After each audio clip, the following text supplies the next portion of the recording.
Hello friends, welcome back to पढ़ाई की पोथी। आई होप कि आप सभी स्वस्थ होंगे, मस्त होंगे, बेहतर होंगे और निरंतर अपनी तैयारी के माध्यम से सफलता का मार्ग प्रशस्त कर रहे होंगे। तो चलिए स्टार्ट करते हैं आज के सेशन को। एक लंबे वक्त के बाद जो है क्लासें स्टार्ट हो रही हैं, तो आप सभी लोग सपोर्ट कीजिएगा, वीडियो को ज़्यादा से ज़्यादा शेयर कीजिएगा ताकि लोगों तक आसानी से पहुँच सके। तो इससे पहले कि अगर आप चैनल पर नए हैं तो फटाफट से इसे सब्सक्राइब करें, बेल आइकन को प्रेस करें ताकि आगे आने वाली वीडियो की सभी नोटिफिकेशन आप तक पहुँच सकें। आज के सेशन को स्टार्ट करते हैं।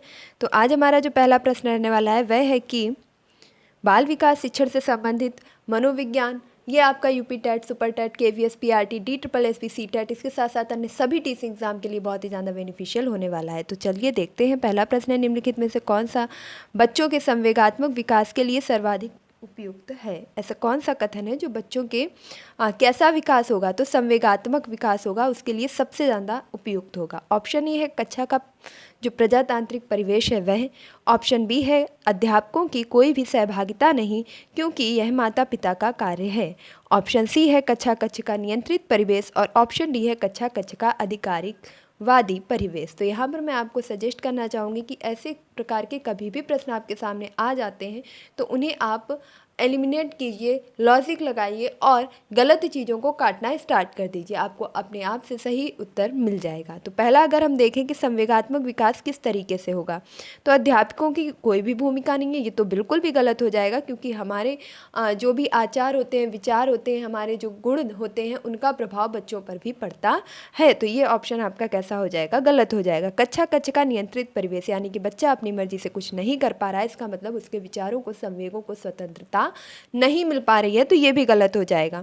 डी देखेंगे, कक्ष का अधिकारवादी परिवेश, यानी कि जो टीचर है वो पूरी तरीके से बच्चे पर चढ़ा हुआ है, अधिकार रोपित कर रहा है, उसके भावों को, मनोदशाओं को बिल्कुल भी स्वतंत्रता प्रतीत नहीं हो रही है। तो ये तीनों ही आपके गलत हो जाएंगे। तो आपका सही आंसर क्या निकलेगा? Option number A is the right answer. बच्चे के संवेगात्मक विकास के लिए सर्वाधिक उपयुक्त होता है कक्षा कक्ष का प्रजातांत्रिक परिवेश, जिसमें वह अपनी बात को बिना डरे, बिना दबे आसानी से कह सकता है, सुन सकता है, अपने विचारों को रख सकता है और उसे हर प्रकार का अच्छा माहौल प्राप्त हो सकता है। अगले प्रश्न की तरफ बढ़ते हैं और नेक्स्ट है कि इसी प्रकार आपकी व्याख्या के सहित आगे के क्वेश्चंस भी कराए जाते रहेंगे, तो प्लीज़ चैनल को जरूर सब्सक्राइब कर लीजिएगा। और अगला प्रश्न आप सभी के सामने इस प्रकार है कि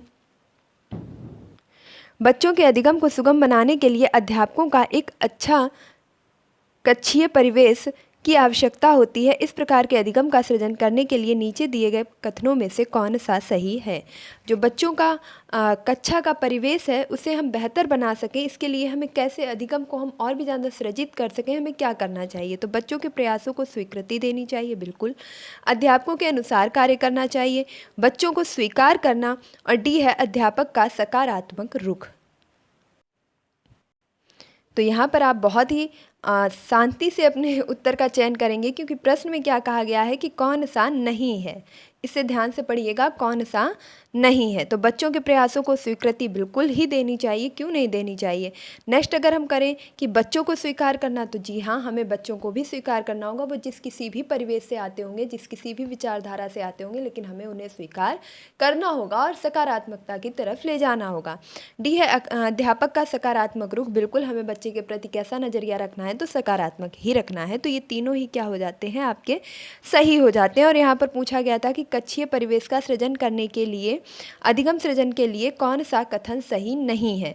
तो अध्यापकों के अनुसार कार्य करना, ये आपका क्या हो जाएगा? गलत हो जाएगा। लेकिन इसमें भी आप इस तर्क को याद रखेंगे, यहाँ पर ये बिल्कुल भी नहीं कहा जा रहा है कि कोई भी कार्य अध्यापकों की अनुसार नहीं करना। तो हमें अध्यापकों के संरक्षण में रह करके बच्चे को सिखाना है, ना कि अध्यापकों के अनुसार, कि जैसा बच्चे अपनी मर्जी से नहीं कह सकते हैं, जैसा टीचर बोलेंगे वैसा ही बच्चे को करना पड़ेगा। तो ऐसा कोई दबाव नहीं होना चाहिए। तो यही आपका क्या हो जाएगा? राइट हो जाएगा। Option number B is the right answer, कि अध्यापकों के अनुसार कार्य करना। अगले प्रश्न की तरफ बढ़ते हैं। नेक्स्ट प्रश्न है कि एक बच्चे की कॉपी में लिखने में विपरीत छवियां, दर्पण छवि जैसी गलतियां मिलती हैं। इस प्रकार का बच्चा शिक्षण प्रदर्शित करता है। एक बच्चा लिख रहा है और लिखने में उसकी जो त्रुटियां होती हैं वो दर्पण छवि, कह सकते हैं कि उल्टा लिखा प्रतीत होता है। इस तरीके की जो गलतियां हैं वो किस लक्षण को प्रदर्शित करती हैं? ऑप्शन है अधिगम में असुविधा के, बी है अधिगम में असक्तता, सी है अधिगम में कठिनाई और डी है अधिगम में समस्या। चारों ही ऑप्शंस आपको बहुत ही निकटता से रखे हुए दिखाई दे रहे हैं, तो आप सही उत्तर का चयन कीजिएगा। तो यहाँ पर जो आपका राइट आंसर होगा वह हो जाएगा option number B is the right answer, यानी कि अधिगम में असक्तता, कह सकते हैं सीखने में अक्षम, असक्त, जिसे हम डिस्ग्राफिया के नाम से भी जान सकते हैं, क्योंकि ये लिखने में क्या है, लिखने में उसे कठिनाई का अनुभव करना पड़ रहा है, जो कि एक अधिगम अक्षमता के अंतर्गत आएगा, और उसे क्या कहेंगे, तो डिसग्राफिया कहेंगे। क्या कहेंगे, डिसग्राफिया कहेंगे। तो ये आपका क्वेश्चन का राइट आंसर हो जाएगा। नेक्स्ट प्रश्न है, अधिगम अनुभव को इस प्रकार से आयोजित किया जाना चाहिए कि अधिगम को सार्थक बनाया जा सके। नीचे दिए गए अधिगम अनुभवों में से कौन सा बच्चे के लिए सार्थक अधिगम को सुगम नहीं बनाता है? क्या करता है, अधिगम को सुगम नहीं बनाता है। और हमें करना क्या है, अधिगम को सार्थक बनाने के ही उपाय जो हैं वो ढूंढने हैं। एक ऐसा होगा जो नहीं अधिगम को सरल बनाएगा, उसी को निकालना है। ऑप्शन है आपके सामने, विषय वस्तु की केवल याद करने के आधार पर पुनरावृत्ति करना, बी है विषय वस्तु पर प्रश्न बनाना, सी है प्रकरण का प्रस्तुतिकरण करना, और डी है प्रकरण पर परिचर्चा व वाद विवाद करना। तो बिल्कुल वाद विवाद परिचर्चा से क्या होगा, बच्चा अधिगम जो है वो सार्थक तरीके से कर पाएगा। प्रकरण की प्रस्तुतिकरण भी होना चाहिए, विषय वस्तु पर प्रश्न भी बनाने चाहिए, ताकि सीखे हुए चीज़ का हम क्या कर सकें, अवलोकन अच्छे से कर सकें। लेकिन विषय वस्तु को केवल याद करके और उसकी पुनरावृत्ति करना, यानी कि रटने पर जोर देना, जो कि NCF 2005 के अनुसार बिल्कुल भी सही नहीं बताया गया है। तो यही आपके क्वेश्चन का क्या हो जाएगा, option number A is the right answer, कि विषय वस्तु को केवल रटना नहीं है। नेक्स्ट प्रश्न की तरफ बढ़ते हैं, और अगला प्रश्न है कि विद्यार्थियों को स्वच्छता के लिए प्रेरित करने हेतु उन्हें स्वच्छता समिति का सदस्य बनाना प्रतिबिंबित करता है। यानी कि हमें विद्यार्थियों को स्वच्छता के बारे में बताना है और उसके लिए उन्हें स्वच्छता समिति का सदस्य बनाना है। तो उसके लिए क्या प्रतिबिंबित करता है? ऑप्शन ए, प्रेरण की सामाजिक सांस्कृतिक संकल्पनाएं हैं, बी है प्रेरण का व्यवहारवादी उपागम है, सी है प्रेरण का मानवतावादी उपागम है, और डी है प्रेरण का संज्ञानात्मक उपागम है। तो एक बच्चे को स्वच्छता समिति का सदस्य बनाना किस चीज़ का उदाहरण कहलाएगा? आपके सामने जो ऑप्शन है, फटाफट से आप अपना उत्तर चयन कर लीजिएगा। तो यहाँ पर आपका जो राइट आंसर होगा वह हो जाएगा व्यवहारवादी, मानवता, संज्ञानात्मक। तो ऐसे ऑप्शन को चुनिए जहाँ पर आपको ज़्यादा से ज़्यादा चीज़ें एक साथ मिल पा रही हैं। तो अगर मैं सामाजिक की बात करूँ तो सामाजिक में आपका व्यवहारवादी और मानवता दोनों ही ऐड हो जाएंगे, और कहीं ना कहीं आपका संज्ञानात्मक का भी कुछ पक्ष आ सकता है, और सांस्कृतिक में आपकी सारी सांस्कृतिक संकल्पनाएं भी शामिल हो जाएंगी। तो अगर हम बात करें तो नीचे के तीनों ऑप्शन में हमें एक एक गुण दे रहा है, जबकि ऊपर के ऑप्शंस में हमें एक के साथ दो, और इन दो के अंदर हमें कई सारी वैरायटीज़ मिल रही हैं। तो जब हमें एक ही ऑप्शन में कई चीज़ें मिले, वही हमारा क्या होता है, सही उत्तर होता है। तो option number A is the right answer. Next प्रश्न की तरफ बढ़ते हैं, और अगला प्रश्न है कि अध्यापिका ने ध्यान दिया कि पुष्पा अपने आप किसी एक समस्या का समाधान नहीं कर सकती, फिर भी वह एक वयस्क या साथी के मार्गदर्शन की उपस्थिति में ऐसा करती है। इस मार्गदर्शन को क्या कहेंगे? तो अगर आप थोड़ा सा रिलेट कर पा रहे होंगे तो यहाँ पर हम जाएंगे किसके पास, यहाँ पर हम जाएंगे वाइगोस्की के सिद्धांत की तरफ, जिसमें एक बच्चा क्या कर रहा है, अपनी समस्याओं को अपने आप से हल नहीं कर पा रहा है, बल्कि क्या कर रहा है, बड़ों की मदद ले रहा है। तो ज्यादा ज्ञानी दूसरा, क्या बोल सकते हैं, ज्यादा ज्ञानी दूसरा, MKO। तो चलिए हम देखते हैं इसका आंसर क्या होगा। ऑप्शन ए है वह पार्श्वकरण के मार्गदर्शन कर रही है, मतलब जो उसका मार्गदर्शन है वह कैसा कहलाएगा, पार्श्वकरण कहलाएगा। बी है पूर्व क्रियात्मक चिंतन कहलाएगा, सी है समीपस्थ विकास का क्षेत्र कहलाएगा, या डी है सहारा देना कहलाएगा। तो यहाँ पर आप जो फंसने वाले हैं वो दो ऑप्शन में फंसेंगे कि ZPD यानी कि समीपस्थ विकास का क्षेत्र, या सहारा देना यानी कि पाड़ या ढांचा। तो अब आप अपने उत्तर का चयन कीजिएगा। तो यहाँ पर आपका जो राइट आंसर बनेगा वह हो जाएगा option number D is the right answer, यानी कि सहारा देना, जिसे हम पाढ़ या ढांचा निर्माण के नाम से भी जानते हैं। ये प्रश्नावली वो कह सकते हैं, ये आपकी जो शब्दावली है बहुत ही इंपॉर्टेंट है, और यही हूबहू यही लिखी हुई आपके प्रश्न में आती भी है कि सहारा देना, पाढ़ या ढांचा निर्माण। तो यहाँ पर क्या हो जाएगा, वो किसी बड़े की मदद से अपने कार्य को पूर्ण कर रही है, समस्या को हल कर रही है। तो ये हो जाएगा आपका MKO, यानी कि ज़्यादा ज्ञानी दूसरा किसी का क्या ले रही है, सहारा ले रही है। अगले प्रश्न की तरफ बढ़ते हैं, और नेक्स्ट प्रश्न है कि अधिगम में आकलन किस लिए होता है? अधिगम में आकलन किस लिए होता है? ऑप्शन ए है ग्रेड एवं अंकों के लिए, बी है जांच परीक्षण के लिए, सी है प्रेरणा के लिए, डी है पृथक्करण और श्रेणीकरण के उद्देश्यों को प्रोत्साहन देने के लिए। तो यहाँ पर क्या आंसर हो जाएगा? अधिगम में आकलन किस लिए किया जाता है? ताकि हम बच्चे का क्या कर सकें, उससे ज़्यादा अच्छी मार्क्स लाने के लिए और ज़्यादा प्रगति करने के लिए क्या कर सकें, प्रेरित कर सकें। तो option number C is the right answer.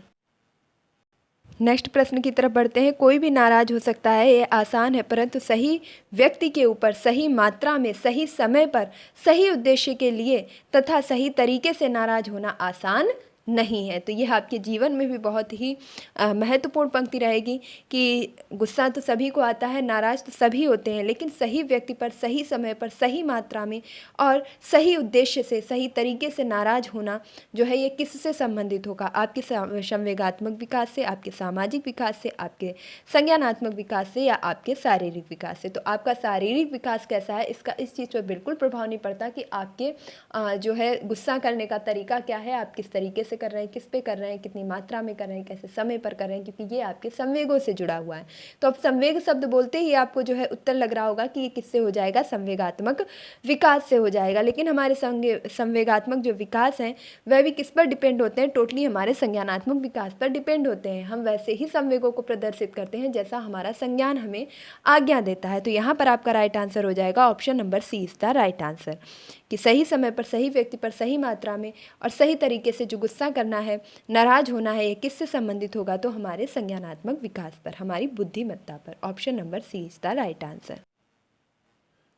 Next हम देखेंगे अगला प्रश्न। अधिगम निरोगता वाले बच्चों की प्रगति का निरीक्षण करने के लिए निम्नलिखित में से कौन सी पद्धति सबसे उपयुक्त है? अधिगम निरोगता वाले बच्चे का हमें क्या करना है? निरीक्षण करना है। तो हम किस पद्धति का उपयोग करेंगे? ऑप्शन ए है व्यक्ति केस अध्ययन, बी है घटनावृत्त अभिलेख और सी है व्यवहार रेटिंग स्केल, डी है संचरित व्यवहार परक अवलोकन। तो यहाँ पर राइट आंसर क्या होगा? Option number D is the right answer, संचरित व्यवहार परक अवलोकन।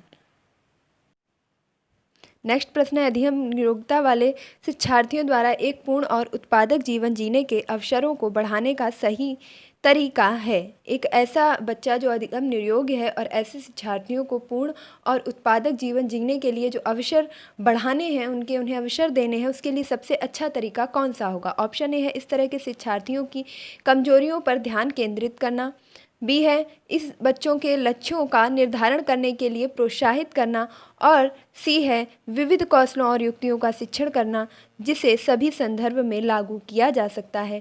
ऑप्शन डी है इस तरह के शिक्षार्थियों से उच्च अपेक्षाओं को बनाए रखना। तो देखिए, अगर कोई अधिगम निरोगता वाला बच्चा है, उसे आप लगातार उच्च अपेक्षाएं रखे हुए हैं, तो वो कहीं ना कहीं उन चीज़ों को जब पूरा नहीं कर पाएगा तो वो अपने आप में डिमोलाइज होगा, जिससे क्या होगा कि उसका संवेगात्मक और भावनात्मक विकास भी अच्छे से नहीं हो पाएगा। तो हमें उससे लगातार बहुत ही बड़ी बड़ी उम्मीदों को नहीं रखना है।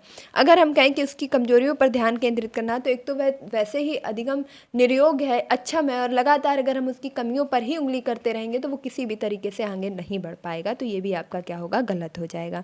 उन्हें लक्ष्यों को निर्धारण के लिए प्रोत्साहित करना, तो लक्ष्यों का निर्धारण तो वो तब करेंगे जब वे स्वयं से क्या होंगे? सक्षम हो पाएंगे, तो वह धीरे धीरे अपने लक्ष्यों का भी निर्धारण कर पाएंगे। तो इन दोनों में अगर मैं बात करूं कि बी और सी में सबसे सटीक क्या होगा कि विविध कौशलों और युक्तियों का शिक्षण करना जिसे सभी संदर्भ में लागू किया जा सके। तो हमें अपने शिक्षण पद्धति को विविध तरीके से बच्चे के सामने प्रस्तुत करना है ताकि प्रत्येक वर्ग से, प्रत्येक क्षेत्र से, जिस भी क्षेत्र में अक्षम बच्चे हैं वो सभी अपने अपने तरीके से अच्छे से सीख सकें और बेहतर प्रदर्शन कर सकें। तो option number C is the right answer. Next प्रश्न है वाइगोस्की के सामाजिक सांस्कृतिक सिद्धांत के अनुसार, वाइगोस्की का जो सामाजिक सांस्कृतिक सिद्धांत है उसके अनुसार ऑप्शन ए संस्कृति और भाषा विकास में महत्वपूर्ण निभाती हैं, मतलब जो संस्कृति है वह भाषा के विकास में महत्वपूर्ण होती है। बी है बच्चे अलग क्षेत्र में चिंतन करते हैं और वे पूर्ण परिप्रेक्ष्य नहीं लेते। सी है यदि निम्न आयु और अमूर्त सामग्री को प्रस्तुत किया जाए तो बच्चे अमूर्त तरीके से चिंतन करते हैं। और डी है स्व निर्देशित वाक सहयोग का निम्नतर स्तर। तो यहाँ पर आपका राइट आंसर क्या होगा? जब भी हमें वाइगोस्की से संबंधित चीज़ें मिलती हैं तो हमें आंख बंद करके सामाजिक और सांस्कृतिक को ही पकड़ लेना है। तो option number A is the right answer हो जाएगा कि सांस्कृतिक और भाषा विकास में महत्वपूर्ण भूमिका निभाते हैं। जो संस्कृति है वह हमारे भाषा विकास में क्या करती है? महत्वपूर्ण भूमिका निभाती है। नेक्स्ट प्रश्न है व्याख्या, अनुमान और नियंत्रण प्रकल्पना के लक्ष्य हैं। किसके लक्ष्य हैं? ऑप्शन है पारंपरिक तर्कणा के, बी है आगमनात्मक तर्कणा के, सी है निगमनात्मक तर्कणा के और डी है वैज्ञानिक पद्धति के। तो यहाँ पर राइट आंसर क्या होगा? व्याख्या करना, अनुमान लगाना, नियंत्रण करना, कल्पनाएं करना, ये सभी क्या है? वैज्ञानिक पद्धति के लक्ष्य हैं। Option number D is the right answer. Next प्रश्न है कक्षा 7 का विद्यार्थी गणित में त्रुटियां करता है, एक शिक्षक के रूप में आप क्या करेंगे? तो ऑप्शन है शिक्षार्थी को सही उत्तर उपलब्ध कराएंगे, बी है कैलकुलेटर का प्रयोग करने की अनुमति दे देंगे कि आप नहीं गणित कर पा रहे हो तो आप क्या करो? कैलकुलेटर का प्रयोग करो, या सी है शिक्षार्थी से कहेंगे कि वह विकल्पात्मक पद्धति का प्रयोग करे और स्वयं त्रुटि का पता लगाने के लिए उसे दोबारा करने को कहेंगे, और डी है शिक्षार्थी को दिखाएं कि त्रुटि कहाँ थी और शिक्षार्थी से उसे दोबारा करने के लिए कहें। तो इसमें अगर जो आपका सबसे बेहतर ऑप्शन होगा तो ये तो बिल्कुल भी नहीं होगा कि आप उसे सही उत्तर उपलब्ध कराएं से, तो आप बार बार उत्तर उपलब्ध करा के उसे क्या करेंगे? कमज़ोर कर देंगे, उसका आत्मविश्वास कभी भी डेवलप हो ही नहीं पाएगा। कैलकुलेटर का उपयोग बिल्कुल भी नहीं। अगर कहें कि शिक्षण पद्धति में जो त्रुटि कहाँ पर हुई है ये बताना और उसे दोबारा करने के लिए कहना, तो ऐसे आप कितने बार उसे उसकी त्रुटियाँ बताएंगे? इससे बेहतर होगा कि वह अपनी त्रुटियों को स्वयं खोजे और विकल्पात्मक पद्धति का प्रयोग करके अपनी त्रुटियों को खोज करके दोबारा प्रयास करके उन्हें सही करने की कोशिश करे। तो option number C is the right answer. Next प्रश्न है सीखने के लिए आंकलन। ऑप्शन है प्रेरणा को बढ़ावा देता है, अलग करने और रैंक देने के प्रयोजन के लिए किया जाता है, ग्रेड्स की पूरी तरह से महत्व देने पर बल देता है, विशिष्ट होता है और अपने आप में की गई आंकलन गतिविधि है। तो ये जो सीखने के लिए हम आंकलन करते हैं वह किस चीज़ को बढ़ावा देता है? तो यहाँ पर राइट आंसर क्या होगा? Option number A is the right answer. अब प्रेरणा को बढ़ावा देता है, यानी कि हमारे अंदर क्या करता है? सीखने के लिए जब हम आंकलन करते हैं तो वो हमारी अब प्रेरणा को बढ़ाने पर बल देता है। नेक्स्ट प्रश्न है संवेग के मनोविज्ञान में निम्नलिखित में से किस तथ्य पर सबसे कम ध्यान दिया जाता है? तो संवेगों में हम किस पर सबसे कम ध्यान देते हैं? ऑप्शन ए संवेग विषयनिष्ठ भावना और वह अलग अलग व्यक्तियों में अलग अलग होती है। बिल्कुल होती है। संवेग न केवल व्यक्तिगत शिक्षार्थियों में बल्कि पूरी कक्षा में भी उत्पन्न होते हैं। संवेग उत्तेजना और संज्ञानात्मक व्याख्या के जटिल पैटर्न होते हैं। संवेगात्मक प्रक्रिया में शारीरिक के साथ साथ मनोवैज्ञानिक प्रक्रियाएं भी शामिल होती हैं। तो यहाँ पर राइट आंसर क्या होगा कि किस चीज़ पर हम सबसे कम ध्यान देते हैं? तो यहाँ पर राइट आंसर क्या होगा? Option number B is the right answer. संवेग न केवल व्यक्तिगत शिक्षार्थियों में बल्कि पूरी कक्षा में भी उत्पन्न होते हैं, जिस पर हम सबसे कम ध्यान देते हैं। हमें लगता है कि किसी एक बच्चे का पर्टिकुलर जो संवेग है वही इंपॉर्टेंट है, लेकिन ऐसा नहीं है। कक्षा में भी एक संवेगात्मक माहौल होता है और जिस पर भी ध्यान देना आवश्यक होता है। अगले प्रश्न की तरफ बढ़ते हैं। नेक्स्ट है राजेश गणित की समस्या को हल करने के लिए पूरी तरह से संघर्ष कर रहा है। उसका आंतरिक बल जो उसे उस समस्या को पूरी तरह से हल करने के लिए विवश करता है के रूप में जाना जाता है। जो राजेश है वह गणित की प्रक्रिया को हल कर रहा है और उसे अंदर से पूरी ऐसी प्रेरणा भी हो रही है कि वह उस चीज़ को हल करे, तो उसे क्या कहेंगे? ऑप्शन ए है प्रेरक कहेंगे, व्यक्तित्व विशेषक कहेंगे, संवेग कहेंगे या प्रत्यक्षण कहेंगे। तो यहाँ पर राइट आंसर क्या होगा? Option number A is the right answer, प्रेरक। नेक्स्ट प्रश्न आपके सामने है जो बहुत ही ज़्यादा गलत भी होता है और बहुत ही इत्मीनान से आप कीजिएगा कि अभिप्रेरणा चक्र के संबंध में निम्नलिखित में से कौन सा सही क्रम है?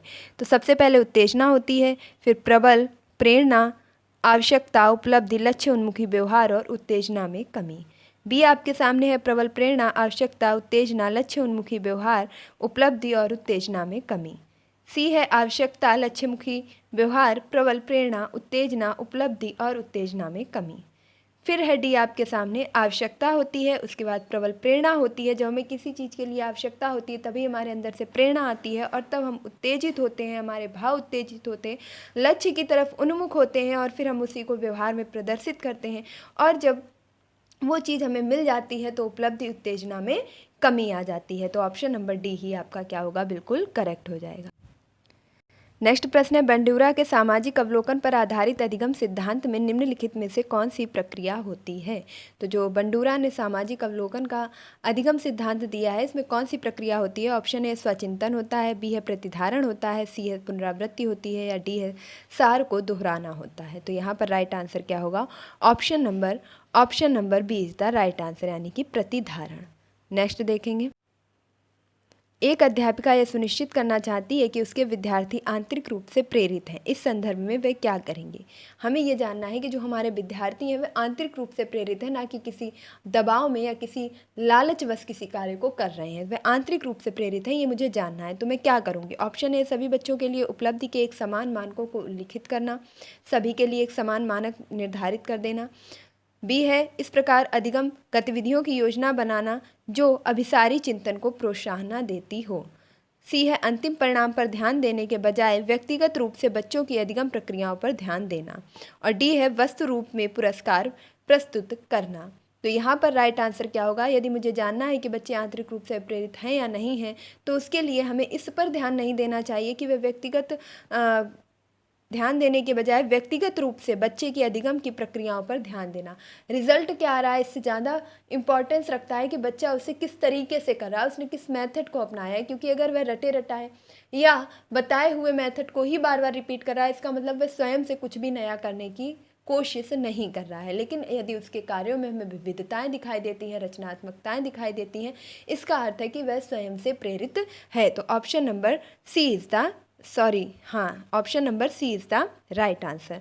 तो ये थे आज के आपके टॉप 20 क्वेश्चंस। आई होप कि आपको ये वीडियो ज़रूर पसंद आया होगा, अपनी परीक्षा की दृष्टि से हेल्पफुल लगा होगा। तो अगर आपको ये वीडियो थोड़ा सा भी पसंद आया है तो प्लीज़ इसे ज़्यादा से ज़्यादा शेयर कीजिएगा। और अगर आप चैनल पर नए हैं, आपने अभी तक इसे सब्सक्राइब नहीं किया है, तो फटाफट से इसे सब्सक्राइब कीजिए, बेल आइकन को प्रेस कीजिए, ताकि आगे आने वाली वीडियो की सभी नोटिफिकेशन आप तक पहुँच सकें। बहुत ही जल्द आपके लिए EVS, इसके साथ साथ आपके GK GS से भी रिलेटेड क्वेश्चंस और प्रैक्टिस सेट लाती रहूँगी। तो मिलती हूँ अपने नेक्स्ट वीडियो में। तब तक के लिए खुश रहिए, मस्त रहिए, पढ़ाई में निरंतरता बनाए रखिए, अपने माता पिता गुरुजनों का सम्मान कीजिए और पढ़ाई की पोथी को सपोर्ट कीजिए। Thank you for watching this video.